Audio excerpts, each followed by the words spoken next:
नमस्कार दोस्तों, स्वागत है आप सभी का आपके अपने चैनल आरबीएससी ऑनलाइन क्लासेज पर। आज की क्लास में हम जो कक्षा 11 है आपकी, उसका एक नया चैप्टर स्टार्ट करेंगे। चैप्टर नंबर 10 सरल रेखा। ये चैप्टर आपने पिछली कक्षाओं में पढ़ रखा है। कक्षा 9th 8th और 10th में भी ये चैप्टर आपने पढ़ा होगा। इसका बेसिक यानी दो सरल रेखाओं के बीच की दूरी, उनका अंत्य विभाजन, उनका बाह्य विभाजन, दो सरल रेखा अगर दो बिंदु दिए हुए हैं शीर्षों के, उसका अगर हमें मध्य बिंदु निकालना है उसका फॉर्मूला, ये सब आपने पहले की कक्षाओं में पढ़ रखा है। तो सरल रेखा में अपने स्टार्ट कहां से करते हैं? टॉपिक कौन सा है अपना? सरल रेखा।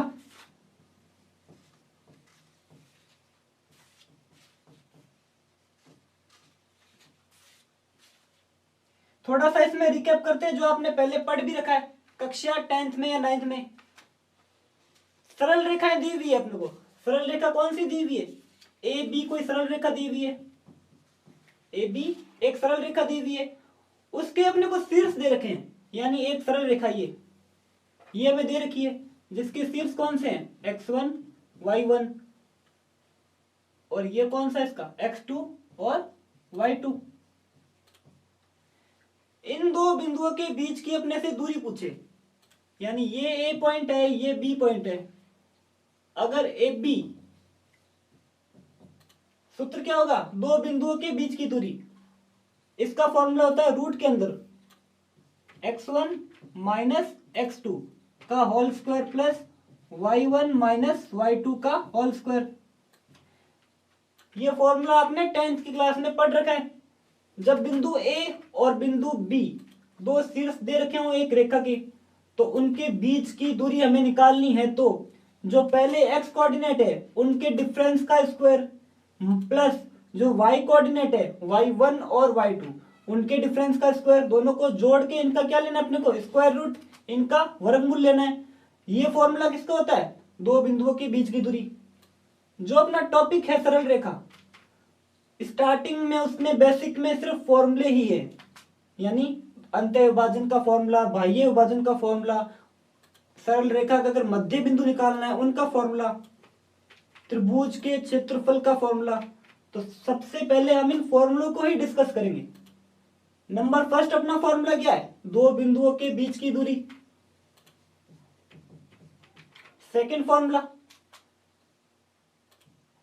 मान के चलो कि ये जो ए बी डिस्टेंस हमें दे रखी है, ए बी दूरी, जिसके कोऑर्डिनेट क्या है? x1 y1 और x2 y2, ये सरल रेखा में दी हुई है। ये अगर m अनुपात n के मध्य, यानी m अनुपात n के मध्य अगर ये अंत्य विभाजित होती है, अंत्य विभाजित, तब इसका फॉर्मूला क्या होगा? m x2 plus n x1, m x2 plus n x1 upon m plus n, comma m y2 plus n y1 upon में क्या आएगा इसके? m प्लस n अपॉन में m प्लस n। ये जो फॉर्मूला है प्लस आ रहा है तो किसका है? अंत्य विभाजन का। अगर फॉर्मूले के बीच में क्या आ रहा है? प्लस, तो फॉर्मूला किसका? ये अंत्य विभाजन का। अगर यहाँ माइनस आ रहा है तो फॉर्मूला क्या हो जाएगा फिर? ये अगर यहाँ माइनस लिख दूं मैं तो फॉर्मूला होगा बाह्य विभाजन का। हो सकता है ये सभी फॉर्मूले आपको याद हो, सभी फॉर्मूले आपके याद हो, क्योंकि सबसे इजी फॉर्मूले। अब अगर हमें कोऑर्डिनेट दिए हुए x1 y1 x2 y2, यही कोऑर्डिनेट है, इनका मध्य बिंदु पूछ ले। इनका मध्य बिंदु पूछ ले। इनका मध्य बिंदु क्या होगा? तो जो मध्य बिंदु का फॉर्मूला क्या होता है? x1 प्लस x2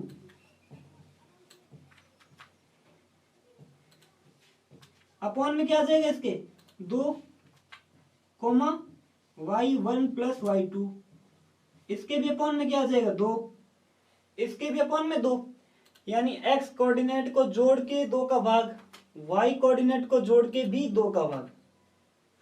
3 फॉर्मूले हो गए अपने। 4 मान लो, अंत्य विभाजन और बाह्य विभाजन।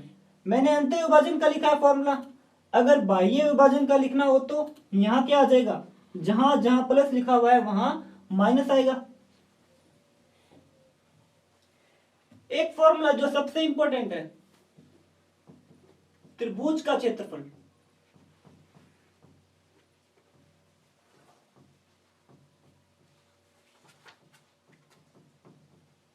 त्रिभुज का क्षेत्रफल कैसे निकालेंगे? यदि एक त्रिभुज है ये,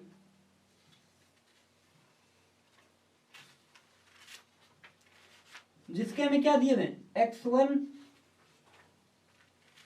y1, यानी शीर्षों के निर्देशांक दे रखे हैं x2 y2 और ये x3 y3। फॉर्मूला कब यूज होगा ये? जब त्रिभुज में हमें शीर्षों के निर्देशांक दे रखे हो x1 y1 x2 y2 x3 y3, ये दे रखा हो और पूछे कि इसका क्षेत्रफल क्या होगा, तो इसका जो क्षेत्रफल होगा उसका फॉर्मूला एकदम इजी। यहां क्या आ जाएगा? शुरुआत किससे कर रहे हैं अपने? x1 से। सबसे पहले क्या लेंगे? x1, अंदर क्या आएगा? y2 minus y3, y2 minus y3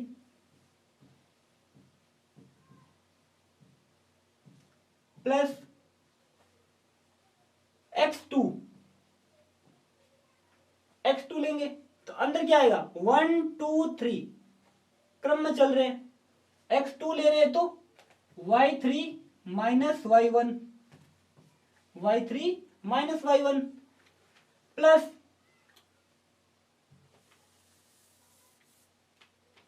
अब अगर मैं x3 लूं तो फिर क्या आ जाएगा?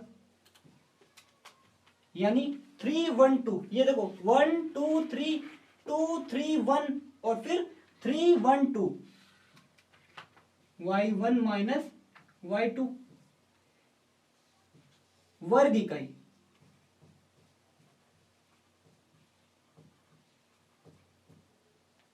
फॉर्मूला क्या है इसका? x1 y2 minus y3 plus x2 y3 minus y1 plus x3 y1 minus y2 complete का फिर क्या आ जाएगा यहाँ पे? वर्ग इकाई। एक फॉर्मूला ये हो गया। ये फॉर्मूला किसका है? त्रिभुज के क्षेत्रफल का।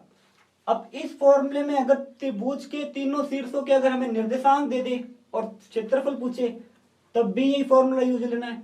मान लो दो शीर्षों के हमें निर्देशांक दे दिए और त्रिभुज का क्षेत्रफल भी हमें दे दिया, तो एक निर्देशांक भी इससे ज्ञात कर लेंगे। अब आते हैं सरल रेखा की ढाल। सरल रेखा की ढाल का फॉर्मूला क्या होगा? यानी ये एक हमें सरल रेखा दी हुई है जो एक्स एक्स से कितना कोण बना रही है? थीटा कोण। एक्स एक्स से थीटा कोण बना रही है। इस थीटा को बोलते हैं झुकाव। इसको क्या बोलते हैं? झुकाव। एक्स एक्स से ये थीटा कोण पे झुकी हुई है। अब सरल रेखा की ढाल क्या होगी? इस थीटा को ले लो tan में, tan थीटा। दी गई सरल रेखा, जो क्वेश्चन में हमें सरल रेखा दी होगी उसकी ढाल क्या होगी? सिर्फ एक सरल रेखा की बात हो रही है यहाँ पे। उसकी ढाल होगी tan थीटा। tan थीटा को प्रदर्शित किससे करते हैं? m से। यानी जो ढाल होती है उसको कैसे लिखते हैं? m equals to tan theta, जहां थीटा क्या है? थीटा एक्स एक्स से जो सरल रेखा है वो कितने डिग्री पे झुकी हुई है, तो m इक्वल्स टू आ जाएगा tan थीटा। ये तो हुआ एक सरल रेखा का ढाल का फॉर्मूला, जहां जो थीटा है उसका मान कहां से कहां तक होगा? 0 से लेके 180 डिग्री तक। 0 से लेके 180 डिग्री तक। एक फॉर्मूला और होगा इसका, यदि हमें शीर्षों के या दो बिंदुओं के निर्देशांक दे रखे हैं, इसी सरल रेखा पर हमें दो बिंदु कौन से? x1 y1 और एक कोऑर्डिनेट में दे रखा हो x2 y2 दिया हुआ हो,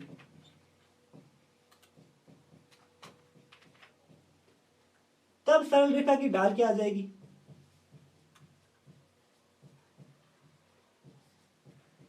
ढाल बोल दो, प्रवणता बोल दो या टेंजेंट बोल दो। इंग्लिश में इसको क्या पढ़ते हैं? टेंजेंट। ढाल और प्रवणता किससे प्रदर्शित करते हैं? m से। तब इसका फॉर्मूला होगा y2 माइनस y1, यानी जो y निर्देशांक है उसमें भी कैसे? y2 minus y1। y2 minus y1 upon में इसके क्या आ जाएगा x2 माइनस x1 अपॉन में x2 माइनस x1। यानी हम अगर हमें बिंदुओं के निर्देशांक दे रखे हो x1 x2 y1 ये x1 y1 x2 y2 ये हमें अगर बिंदुओं के निर्देशांक दे रखे हो तब इसकी ढाल पूछे तो y2 minus y1 upon x2 minus x1। ढाल के दो फॉर्मूले, यदि हमें एंगल दिया हुआ है तब निकालेंगे ऐसे m equals to tan theta. बिंदुओं के निर्देशांक दे रखे हो x1 y1 x2 y2 तब इसकी ढाल कैसी होगी y2 minus y1 upon x2 minus x1। यहां तक हो गया। अब इन पर एक प्रतिबंध निकालते हैं। किस पर? जो हमने अभी ज्ञात किया है ढाल निकालना कि यदि कोई दो सरल रेखाएं दी हुई है, दो सरल रेखाएं दी हुई है, वो समानांतर कब होगी और वो सरल रेखा एक दूसरे के लंबवत, लंबवत कब होगी? दो सरल रेखाएं एक दूसरे के समानांतर कब होगी और लंबवत कब होगी? पहला प्रतिबंध कौन सा? समानांतर होगी।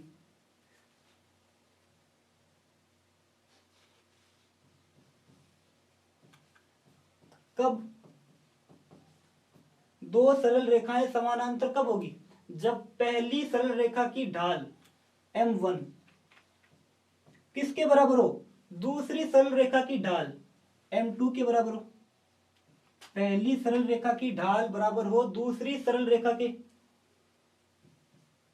सेकंड, कोई भी दो सरल रेखाएं समानांतर कब होगी? जब दोनों की ढाल क्या हो? आपस में बराबर।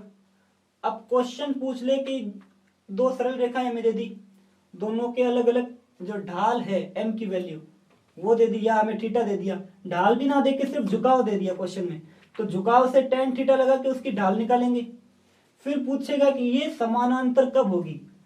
सिंपल सा फॉर्मूला, जो पहली रेखा है उसमें जो tan थीटा की वैल्यू आएगी दूसरी रेखा में भी वही वैल्यू आ जाए, दूसरी रेखा में वही वैल्यू आ जाए, यानी दोनों समान हो जाए, तब दी हुई दोनों रेखाएं क्या होगी? समानांतर। लंबवत कब होगी? लंबवत होगी यदि, यानी दी हुई दो सरल रेखाएं, ये तो होगी समानांतर की कंडीशन। अब निकालते हैं लंबवत की, m1 और m2। प्रोसेस वही, पहली सरल रेखा की ढाल कितनी आ जाएगी? m1। दूसरी सरल रेखा की ढाल वो कितनी होगी? m2। दूसरी सरल रेखा की ढाल m2। तो लंबवत उस कंडीशन पर होगी जब m1 into m2, m1 into m2 क्या हो जाए? -1। m1 इंटू m1, इसका m1 इंटू m2 का जो गुणनफल है वो कितना आ जाए? -1। तब हमें दी हुई दोनों सरल रेखाएं क्या होगी? दी हुई दोनों सरल रेखाएं लंबवत होगी। यहां तक तो हो गया। किसकी कंडीशन? ढाल, दो बिंदुओं के बीच की ढाल, यानी दो बिंदुओं के हमें निर्देशांक दे रखे हैं दो सरल रेखाओं में, दोनों के कोऑर्डिनेट दे रखे हो तब उसकी ढाल। अगला जो फॉर्मूला है हमारा वो क्या है? दो सरल रेखाओं के बीच में कोण, दो सरल रेखाओं के बीच कोण, वो कैसे निकालेंगे?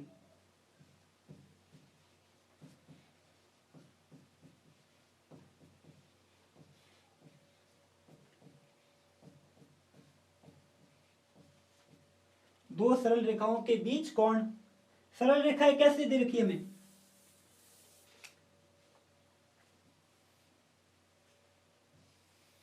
ये एक्स एक्स और वाई एक्स। एक सरल रेखा जैसे हमें ये दे रखी है, एक सरल रेखा हमें ये दे रखी है, एक सरल रेखा ये दे रखी है। इन दोनों के बीच में जो कोण है थीटा, उसकी वैल्यू निकालनी है। ये मान लो α1 इसका क्या है और ये α2, इन दोनों का झुकाव कितना है? α1 और α2। ये रेखा मान लो A और B और ये रेखा है C और D। ये रेखा क्या है? CD। यहां हमें सिर्फ झुकाव दे रखा है अल्फा 1, और जो रेखा दूसरी है उसमें भी झुकाव दे रखा है।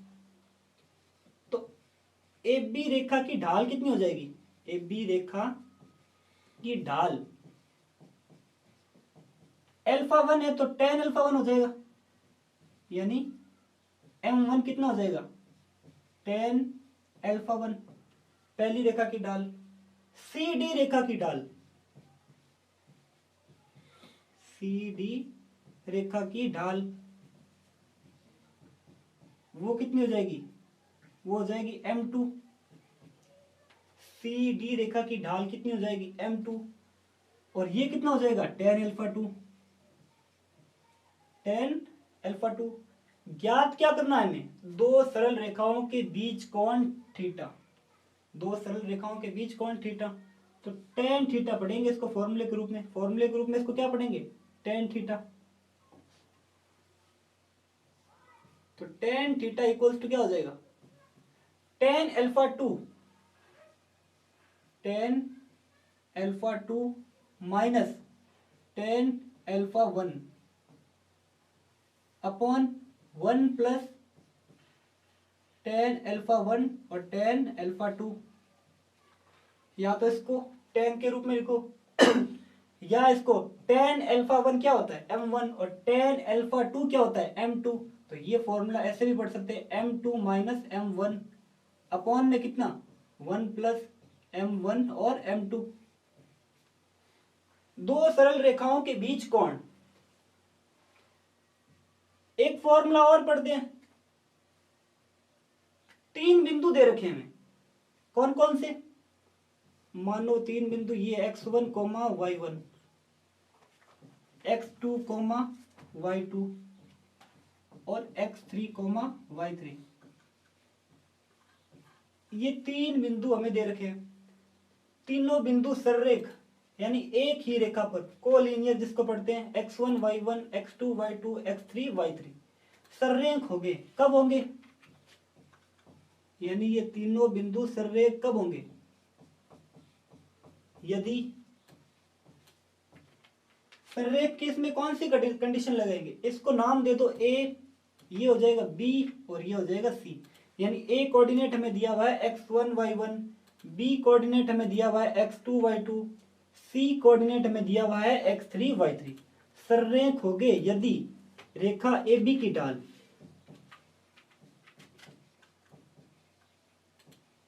AB की ढाल किसके बराबर हो? रेखा AB की ढाल हो BC के बराबर।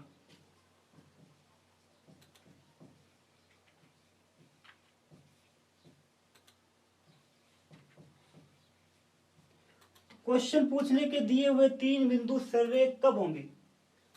सिद्ध कीजिए कि सररेख है या नहीं है, या सररेख मतलब पूछ लिया तुमसे कि सररेख है या नहीं है। ए बी की ढाल कैसे निकालेंगे?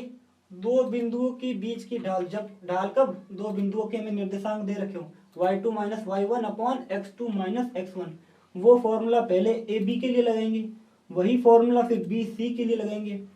अगर इसकी वैल्यू देखा बी सी की ढाल, इसकी वैल्यू दोनों के मान अगर क्या आ जाए आपस में बराबर, जब दोनों की वैल्यू बराबर आ रही है तब दिए हुए तीनों बिंदु क्या होंगे? सररेख। दिए हुए तीनों बिंदु सररेख होंगे। ये तो हमारे हो गए इसमें क्वेश्चन के जो बेसिक फॉर्मूले हैं, जो पूरी एक्सरसाइज में हो सकता है बीच में चैप्टर में अगली एक्सरसाइज में भी कहीं काम आ जाए। अंतः विभाजन, बाह्य विभाजन, मध्य बिंदु के सूत्र, इनके सूत्र फॉर्मूले कौन कौन से यूज लिए हमने इस पूरी एक्सरसाइज में? सबसे पहले दो बिंदुओं के बीच की दूरी x1 माइनस x2 का whole square plus y1 minus y2 का होल स्क्वायर रूट में। अंत्य विभाजन में और बाह्य विभाजन में क्या याद रखना है? अंत्य विभाजन में यहां आएगा प्लस और बाह्य विभाजन में माइनस। मध्य बिंदु निकालना हो तो दोनों x कोऑर्डिनेट को जोड़ के बट्टा 2 और दोनों y कोऑर्डिनेट को जोड़ के बट्टा 2। इसमें त्रिभुज का क्षेत्रफल जब तीनों शीर्षों के हमें निर्देशांक दे रखे हो तब इसका क्या होगा? शीर्ष कौन से? x1 x2 y1 y2 और x1 y1 x2 y2 x3 y3 तीनों शीर्ष दे रखे हो तो क्षेत्रफल होगा 1/2। यहाँ इसमें 1/2 और ऐड कर लेना इसमें, क्योंकि फॉर्मूले में 1/2 भी आता है। क्षेत्रफल कितना हो जाएगा 1/2 x1 y2 minus y3 plus x2 y3 minus y1 plus x3 y1 minus y2। सरल रेखा AB की ढाल ये क्या होती है tan थीटा। यदि हमें झुकाव थीटा दे रखा हो तो अगर सरल रेखा में हमें बिंदुओं के निर्देशांक दे रखे हो तो अब इसकी ढाल y2 minus y1 upon x2 minus x1। दो सरल रेखाएं समानांतर कब होगी जब दोनों की ढाल बराबर, और लंबवत कब होगी जब इनकी ढाल का गुणनफल कितना आ जाए -1। दो सरल रेखाओं के बीच कोण वो कितना होगा, यदि हमें पहली सरल रेखा की ढाल m1 दे रखी हो tan अल्फा 1, दूसरी सरल रेखा की ढाल m2 वो दे रखी हो कितनी tan अल्फा 2, तो कोण कितना हो जाएगा tan theta equals to m2 minus m1 upon 1 plus m1 m2। और लास्ट जो हमारा फॉर्मूला है वो क्या है कि तीन बिंदुओं के निर्देशांक हमें दे रखे हैं वो सररेख होंगे। कब होंगे जब स्टार्टिंग के दोनों बिंदुओं की बीच की ढाल सेकंड और थर्ड इनके बीच की ढाल के बराबर हो, तब क्या होगा तीनों बिंदु सररेख हो गए। स्टार्ट करते हैं अपनी जो एक्सरसाइज है 10.1।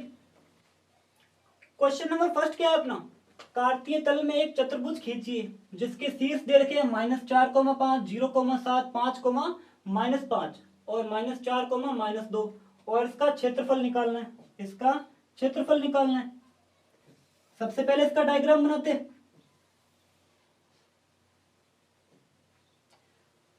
कोऑर्डिनेट कैसे दे रखे हमें -4,5 यानी यहां 1 2 3 4 5 और 6, यहां भी 1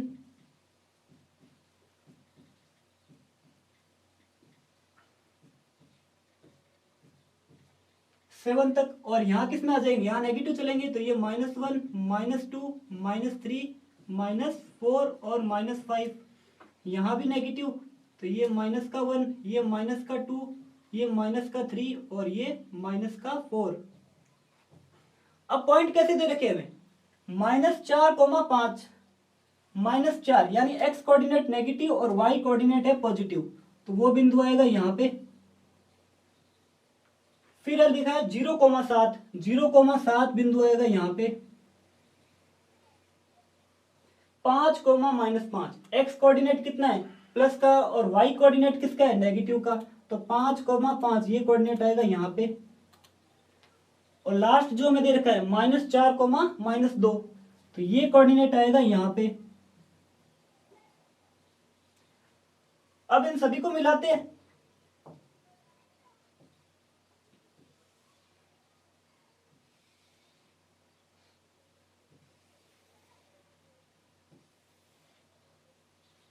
ये चतुर्भुज है, हमें इसका क्षेत्रफल निकालना है। इसका क्या निकालना है क्षेत्रफल निकालना है।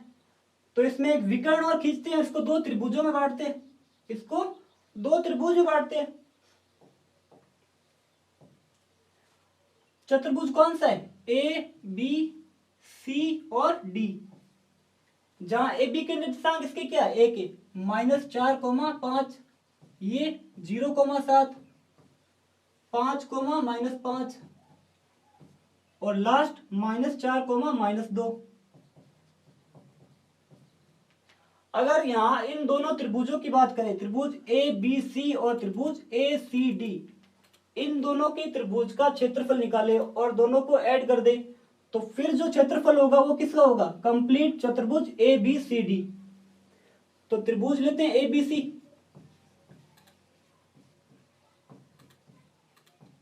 ए बी सी का क्षेत्रफल वो कितना होगा, फॉर्मूला क्या है अपना 1/2 x1 y2 minus y3 plus x2 y3 minus y1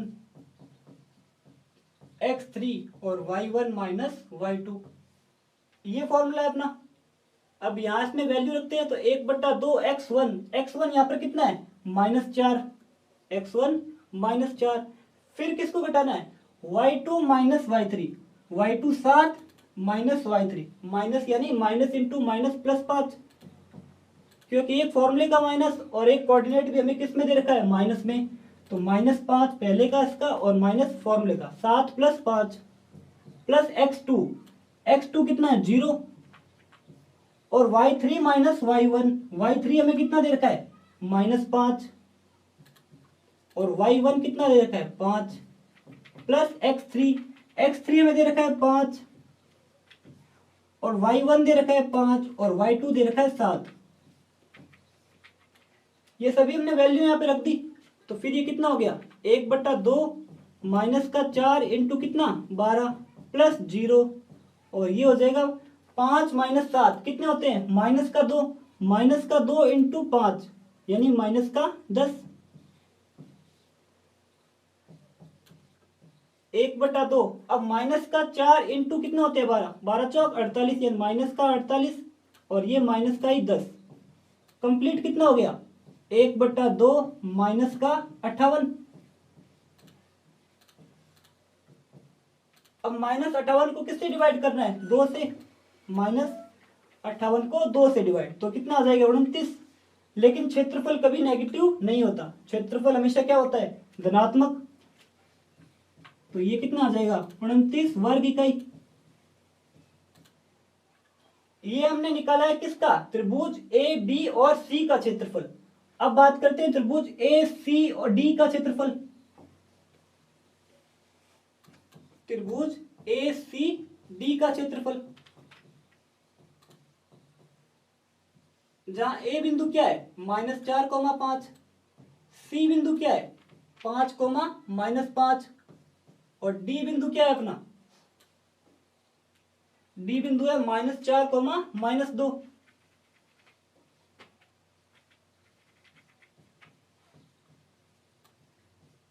formula क्या था अपना 1/2 x1 y2 - y3 plus x2 y3 - y1 plus x3 y1 - y2। यहाँ x1 y1 और इसके x2 y2 सभी की वैल्यू इसके अंदर रखे तो कितने आएगा 1/2 -4, x1 की वैल्यू -4, y2 कितना है -5, और y3 minus into minus plus का 2, x2 कितना है यहाँ पे +5, y3 कितना है -2 और -5, x3 की वैल्यू यहाँ पे कितनी है -4, और y1 की वैल्यू +5 और y2 minus into minus +5।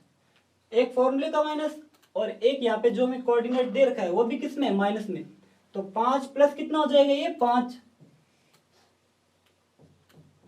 1/2 -4 into ये कितना हो जाएगा -3, -5 + 2 -3, प्लस -2 और -5 कितने होते हैं -7 इंटू 5 कितने होते हैं -7 इंटू 5, और ये माइनस का कितना है 4 इंटू 10।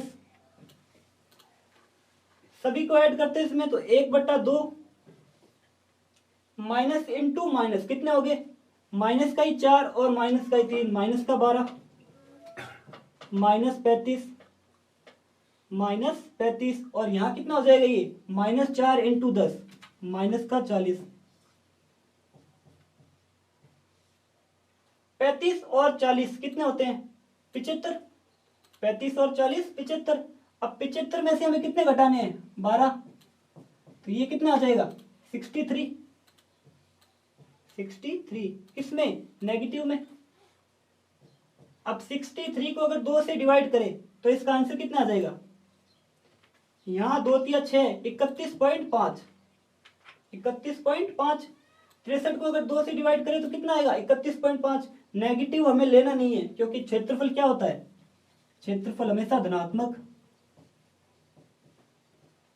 तो कंप्लीट चतुर्भुज की बात करें, चतुर्भुज कौन सा ए बी सी डी,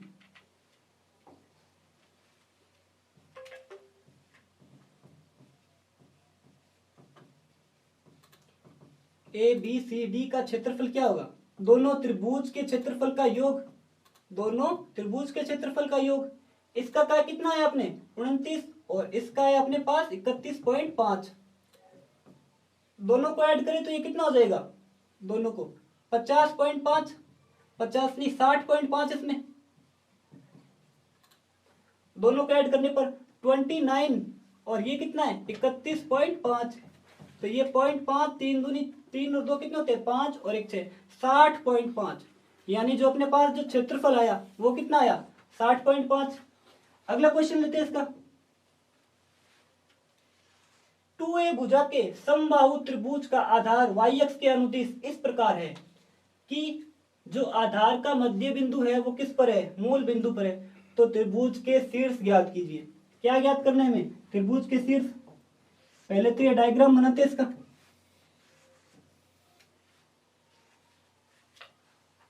समबाहु त्रिभुज है जिसकी प्रत्येक क्या है भुजा 2a, यानी ये भुजा भी 2a, ये भुजा भी 2a और ये कंप्लीट भुजा भी 2a, कंप्लीट भुजा ये भी 2a। अगर इस तरफ त्रिभुज होगा तब क्या होगा, ये भी 2a, ये भी 2a। मैंने इसके दोनों डायरेक्शन बना ली, दोनों, यानी ये अगर इस साइड में हो तब भी ये y कोऑर्डिनेट, ये x कोऑर्डिनेट, ये नेगेटिव x और ये नेगेटिव y, a b और c। प्रत्येक की भुजा 2a, यानी ये हमें दे रखी है, ये 2 है, ये भी 2a। अगर इस तरफ चलेंगे यानी त्रिभुज कौन सा लेंगे ADC, तब भी क्या होगी, ये भी भुजा 2a, ये भी 2a और ये भी 2a। आगे क्वेश्चन में ये दे रखा है कि जो त्रिभुज का आधार है वो y अक्ष के अनुदिश है, y अक्ष ये रहा, यानी ये त्रिभुज का क्या है आधार।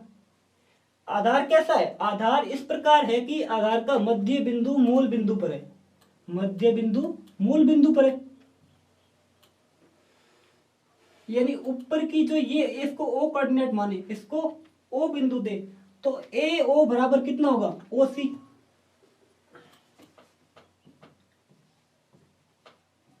AO बराबर OC कितना होगा, कंप्लीट डिस्टेंस ये कितनी है 2a, कंप्लीट 2a। तो AO OC बराबर कितना हो जाएगा AB हमें कितना दे रखा है, AB हमें दे रखा है 2a, AB कितना दे रखा है 2a। यहां अगर कोऑर्डिनेट की बात करें तो ये कितना हो जाएगा 0, a और ये 0, -a। 0, a कैसे होगा, क्योंकि AO जो y दूरी है यहां से मूल बिंदु से लेके बिंदु A तक वो कितनी है a, तो इसके अगर हमें कोऑर्डिनेट ले तो कितना हो जाएगा 0, a। अब ग्राफ के विपरीत दिशा में ले तो ये डिस्टेंस कितनी है -a, जो ये बिंदु है वो y अक्ष के ऊपर ही है, तो पॉइंट कितना हो जाएगा इसका, यानी जो C बिंदु है इसके निर्देशांक होंगे 0, -a। अब त्रिभुज कौन सा लेते हैं अपने, त्रिभुज AOB।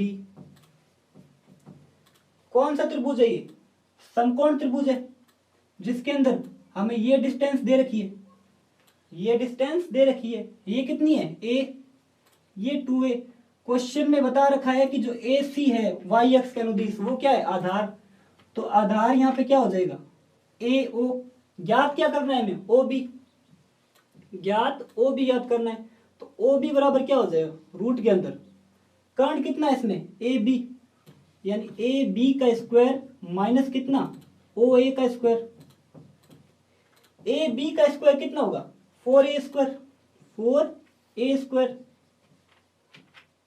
माइनस OA, ये कितना हो जाएगा A स्क्वायर, यानी प्लस माइनस √3 का into A, plus minus √3 into A। 4A square में से A स्क्वायर गया कितना आएगा 3A स्क्वायर, 3A स्क्वायर का जब रूट लेंगे तो कितना आएगा plus minus √3 into A।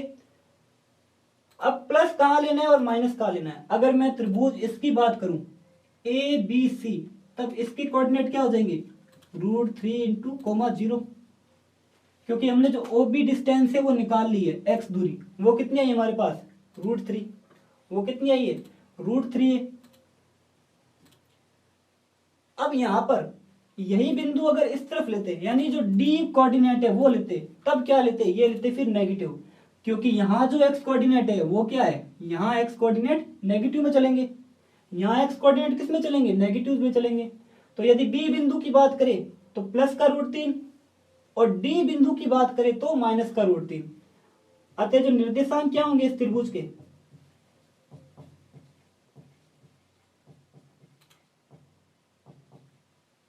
0 coma ए,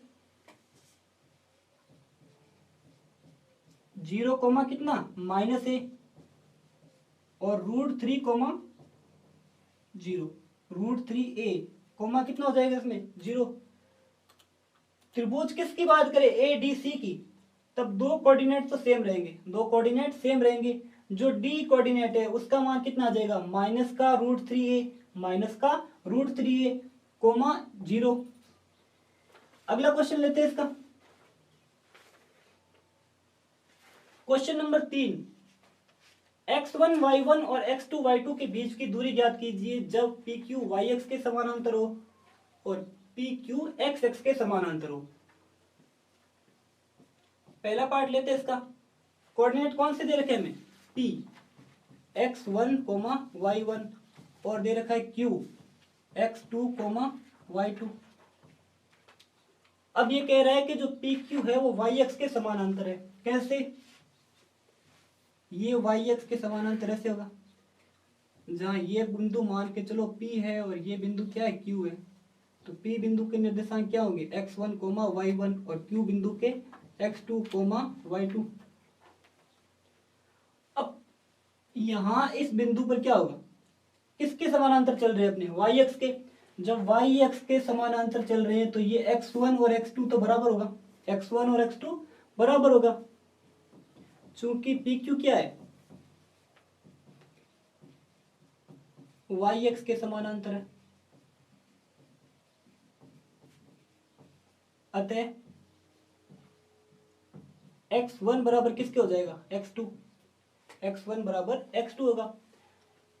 क्योंकि इसको लंबवत रूप में देखें तो ये yx इसके समानांतर ये रेखा, तो यहाँ x1, क्योंकि ये पॉइंट तो दोनों के लिए सेम है, ये पॉइंट दोनों के लिए सेम है, तो जो x1 की वैल्यू होगी वही x2 की वैल्यू होगी।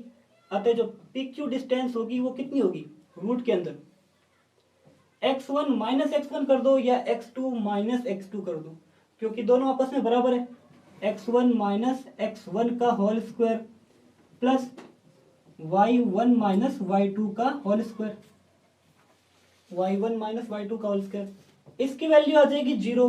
तो ये कितना बचेगा रूट के अंदर, y1 माइनस y2 का होल स्क्वायर, रूट हटाए तो मोड के अंदर, यानी इसका मान होगा धनात्मक, कितना y1 माइनस y2 वर्ग इकाई। ये क्षेत्रफल कब होगा, यानी ये जो दूरी है PQ ये कब होगी, जब हो yx के समानांतर। अब xx के समानांतर हो तो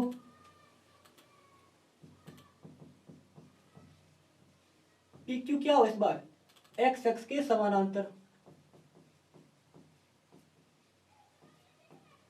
जब xx के समानांतर होगा, yx में जैसे x कोऑर्डिनेट दोनों में समान आया, तो इसमें क्या होगा, ये बिंदु P और ये बिंदु क्या होगा Q, इसके कोऑर्डिनेट कितने हैं x1 y1 और इसके कोऑर्डिनेट कितने x2 y2। यहाँ इस बार x1 और x2 तो दोनों विपरीत होंगे, दोनों ही विपरीत यानी अलग अलग होंगे, x1 की वैल्यू अलग होगी, x2 की वैल्यू अलग होगी, लेकिन ये बिंदु दोनों में समान है, ये बिंदु दोनों में समान है। तो जो y1 की वैल्यू होगी वही वैल्यू किसकी होगी, y2 की वैल्यू होगी। तो यहाँ क्या होगा, y1 बराबर y2, यहाँ होगा y1 बराबर y2।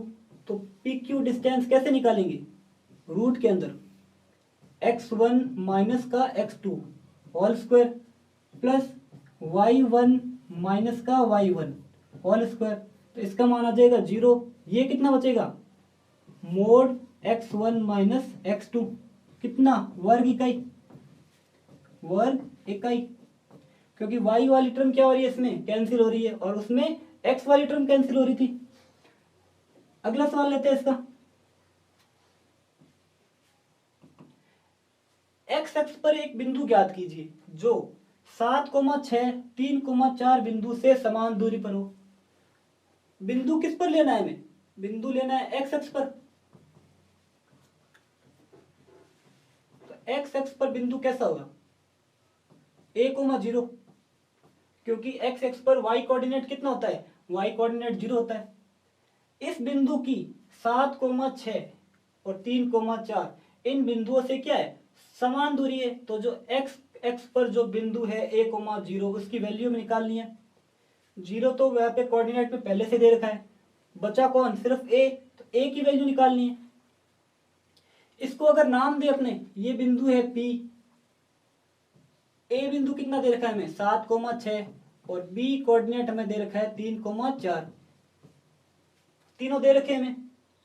इस P बिंदु की a और b से समान दूरी है, PA कितना हो जाएगा, PA ये हमारे पास हो जाएगा रूट के अंदर x1 माइनस x2 यानी a माइनस कितना 7, a माइनस 7 इसका होल स्क्वायर प्लस 0 माइनस 6 का होल स्क्वायर, 0 माइनस 6 का होल स्क्वायर, PA स्क्वायर निकालो कितना आएगा, a माइनस 7 का होल स्क्वायर प्लस माइनस 6 यानी 36, माइनस 6 का स्क्वायर कितना हो जाएगा 36। इसी तरह मैं PB निकालू तो वो कितना होगा, PB यानी a माइनस 3, a माइनस 3 का होल स्क्वायर प्लस 0 माइनस 4 का होल स्क्वायर। अब यहाँ जो स्क्वायर रूट है यानी वर्गमूल का साइन है वो इक्वल के इस साइड लेंगे तो ये क्या हो जाएगा, PB का स्क्वायर, यहाँ हो जाएगा a माइनस 3 का स्क्वायर और प्लस का कितना 16, प्लस का 16 माइनस 4 का स्क्वायर कितना होता है 16। अब PA और PB दोनों बराबर है, PA और PB दोनों क्या है बराबर है, क्योंकि क्या है PA इक्वल्स टू PB, बिंदु P है वो A और B दोनों से समान दूरी पर है। जब ये बराबर है तो इनका स्क्वायर भी बराबर होगा, तो इनका स्क्वायर यानी PA स्क्वायर ये भी किसके बराबर होगा, PB की स्क्वायर। अतः यहां से दोनों की वैल्यू पुटअप कर दो, PA की वैल्यू कितनी है a माइनस 27 का स्क्वायर, a माइनस कितना 7, a माइनस 7 का स्क्वायर प्लस 36, ये किसके बराबर होगा a माइनस 3 का स्क्वायर और प्लस का कितना 16, प्लस का 16, a माइनस 7 का स्क्वायर खोले तो ये कितना होगा a स्क्वायर माइनस 14a और प्लस का कितना 49 और plus 36 equals to a square minus कितना 6a और प्लस का 9 और plus 16, plus 16 a minus b का होल स्क्वायर, ये वाला फॉर्मूला लगा के इसका विस्तार किया, a स्क्वायर से a स्क्वायर कैंसिल हो रहा है, ये माइनस का 14 है और ये माइनस का 6 है, तो ये कंप्लीट कितना आ जाएगा ये। अगर मैं इसको इस साइड लेके जाऊं, इसको इस साइड लेके जाऊं तो ये क्या हो जाएगा हमारे पास माइनस का 6 है और प्लस का 14 है। यहां फिर यानी जो माइनस का 14 है वो इक्वल के इस साइड लेके गया मैं, तो माइनस का 6 है तो पहले से ही है, माइनस का कितना है 14 है वो कितना हो गया प्लस का है, ये कितना है 9 प्लस 16 कितने होते हैं 25 और यहाँ कितना है 49 प्लस 36, 49 और 36 को अगर ऐड करें तो ये कितने हो जाएंगे 4 3 7 और 1 8 85, यहाँ इसकी वैल्यू कितनी हो जाएगी 85, तो 85 तो यहाँ पहले से ही है, माइनस कितना कर दो यहाँ पे 25, जो 9 और 16 कितने होते हैं 25 वो मैं इक्वल के इस साइड लेके आया, तो ये हमारे पास कितना बचा 60, यहाँ हमारे पास कितना है माइनस का 6 है और प्लस का 14 है, प्लस का 14 है, तो ये हमारे पास यहाँ पे बचा 8a, a की वैल्यू कितनी आ जाएगी 60/8, 60/8, इसको अगर मैं 4 से कैंसिल करूं तो 15/2, 15/2 यानी a का मान हमारे पास कितना आया 15/2। अतः बिंदु P के निर्देशांक क्या होंगे,